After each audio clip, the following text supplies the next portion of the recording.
The new killer Guest 666 and the new survivor Veeronica just released. They are very good but quite complicated. So in this video, I'm going to be telling you how to use them, some pro tips for them, and how to counter them. So let's get right into this. Starting with Veeronica. Veeronica is a survivalist type survivor with 100 HP, 100 stamina, 12 walk speed, and 26 sprint speed. They have one passive called Metal Frame. This makes it so Veeronica cannot heal with a medkit, pizza, or dispenser. The only way that she can heal is with her battery, which starts at 50%. We'll get to more on how her battery works very soon, but let's go over her abilities. Her first ability is Vandalism. She takes out a spray can, and if you go to a wall, you can put graffiti on it. Once the graffiti is placed, it will summon a large zone in front of it that is only visible to you. You can only place 3 graffitis at a time, and they can be destroyed by the killer, and when this happens, the ability will go on cooldown for 8 seconds. Her next ability is Skate. You can only use this ability if you're in one of your graffiti zones. When you use this ability, you will hop on a skateboard. While in this state, your stamina will drain quicker, but you will be faster. You will also not be able to turn as well. But if you're near a wall or object, you will start to glow pink. When this happens, you can perform a trick, which will launch you into the air, speeding you up for a second, and giving you 5 stamina. Also, while you're in the air, you can freely turn, but if you crash into a wall, your skate will end and you will take 5 damage, and get slowness for a couple of seconds. Also, if you run out of stamina, the skate will end with no consequences. Her next ability is Broadcast. This ability has 3 different modes, with you starting on the phase mode. In phase mode, when you're on the skateboard, if you run into the killer, you will get speed and resistance for a short amount of time, and you will go right through them. Also in this mode, if you hit a wall, you will bounce off of it, but you will still take 5 damage. The second mode is Bumper. In Bumper mode, if Veeronica is on her skateboard and runs into the killer, she will knock them back. She will not take any damage from this, but the skate will end. The final mode is Mobile. In Mobile mode, the amount of time she gets to freely turn after doing a trick is extended by 1 second,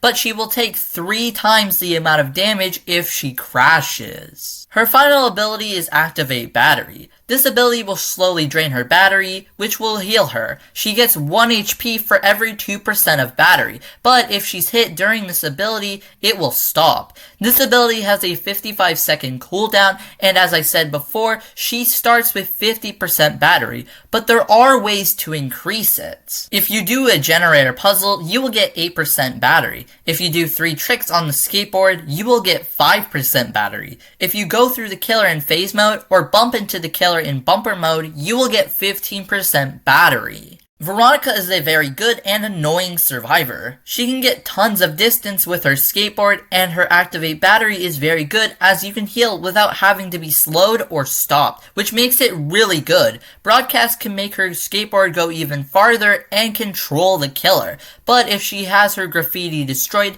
then she can't really do that much. Now time for some Veeronica pro tips. First, don't place all your graffiti in one area, because if you do this, it will be easier for the killer to destroy them, and if you're far away, you have to run all the way over to use your skateboard. If you spread the graffiti apart, you will always have one near you. Also, try to make the graffiti hidden, so the killer has a harder time destroying it. With Broadcast, you should be using either Phase or Mobile mode. Phase mode is good for new Veeronica users as it allows you to crash into a wall without skate ending, and getting that speed boost from going into the killer is pretty nice. But if you have more experience with Veeronica and don't crash into walls, then you should probably use Mobile mode, as having that extra movement is really good.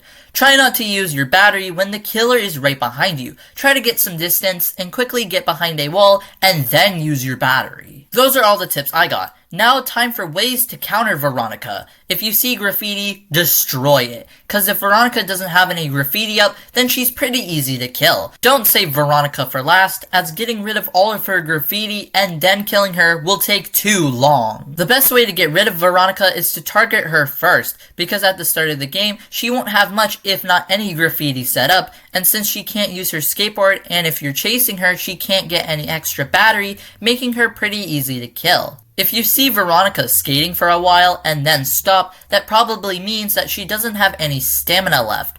The best killers to kill Veeronica are Noli and Guess666 because of their good movement and long-ranged attacks. But if you see a Veeronica doing this, then you're probably cooked. Well, we've covered everything about Veeronica, so now it's time to move on to Guess666.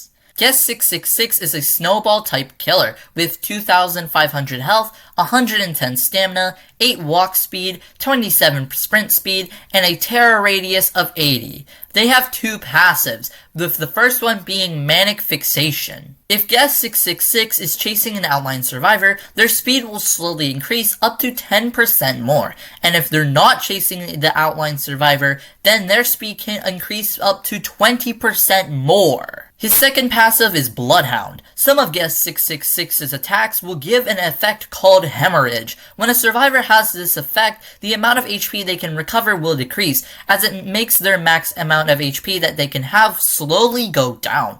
Also, while they have this effect, they will drop some blood. If they're sprinting, they will drop lots of blood, but if they're walking, they will only drop a little bit of blood. Guess666 can pick up this, giving him 15 blood, which we'll talk about later. This effect lasts the entire game, and the only way to get rid of it is to go to another survivor and get it healed. Now, let's go over Guess666's abilities. Their first ability is Carving Slash. Guess666 will slash forwards, doing 20 damage. This move has a cooldown of 2 seconds and will give Guess666 10 blood. But if you hold down the attack after using it, you will use a different attack called Eviscerate. Guess666 will lunge forward and bite. This attack uses 10 blood, but if hit, it will do 10 damage, give that survivor Hemorrhage, and give you 15 blood. It has a cooldown of 8 seconds, and you know when it's ready when you see a 1 above Carving Slash. Their next ability is Demonic Pursuit. Guess666 will crouch down, preparing to leap. The longer you hold this move, the farther you will go, and the more damage it does. When you release it, you will go pretty far, very fast, and this ability uses no stamina. While charging it, you cannot move, you can only turn. And when you release it, you cannot turn. You can also aim this attack upwards or downwards. When you hit a survivor, you will brutally claw them up, dealing 26 to 40 damage, depending on how long you charged it for. This ability has a cooldown of 30 seconds, and also when you hit a survivor, you will give them Hemorrhage, and you will get 20 blood. Their next ability is Infernal Cry. Guess666 will stand in place and roar, sending a big shockwave to wherever they're facing. This attack can also go through walls. If you hit a survivor, they will get blindness for a short amount of time and will face you. This attack has a cooldown of 20 seconds, and this attack can hit multiple survivors, and it will also outline them for a little while. And their final and most broken ability is Blood Rush. Guess666 will stand in place for a short while, and then you will get the outline of every survivor. The amount of time that the survivors are outlined for will increase the further away you are from them, with the max amount of time being 20 seconds. But if you're at 150 blood, this attack will turn into Blood Hunt. Guess666 will stand in place and release a very loud roar. This will make everyone's screen turn dark and red. This includes you. When you use this ability, the cooldown of all your other abilities will reset. The round timer will pause unless you're in LMS. The survivors will be highlighted if you're near them, with the regular ones being highlighted in red, and the ones with Hemorrhage being highlighted in white. A timer will appear on your screen when the blood hunt starts, and the timer will be at 25 seconds. If the timer gets to 0, then the blood hunt will end. But if you kill a survivor, 15 seconds will be added to it. If you're chasing a survivor, the timer will go down half as fast as it normally does. In Blood Hunt, Guess666 is buffed. His movement speed is increased by 4%, and he is stun immune. Yeah, that's right. If you stun them in this state, they will only get a couple seconds of slowness and helplessness. If that wasn't already insane enough, some of their abilities also get stronger. Demonic Pursuit will deal more damage to survivors with Hemorrhage, doing an extra 0.4 damage for every 1 unhealable HP they have. And when you use Infernal Cry in Blood Hunt,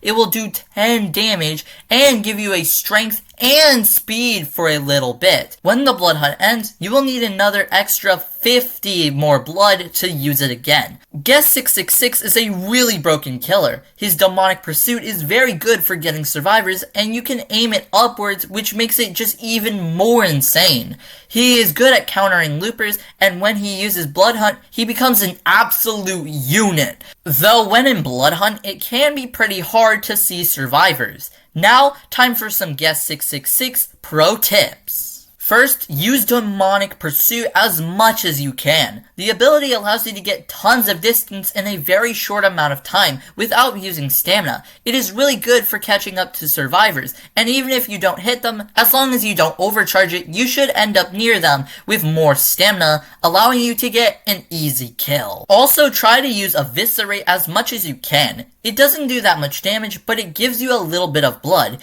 gives the survivors hemorrhage, and is very easy to hit. Try to get to max blood as fast as you can. Blood Hunt is your best tool, and you can get lots of easy kills with it, so getting lots of blood is very important. And a good way to do that is to go for the hemorrhage survivors. If you inflicted a survivor with hemorrhage, keep going for them until they're dead, as they won't be able to heal much health and they drop lots of blood. But if you leave them, they can get the effect removed.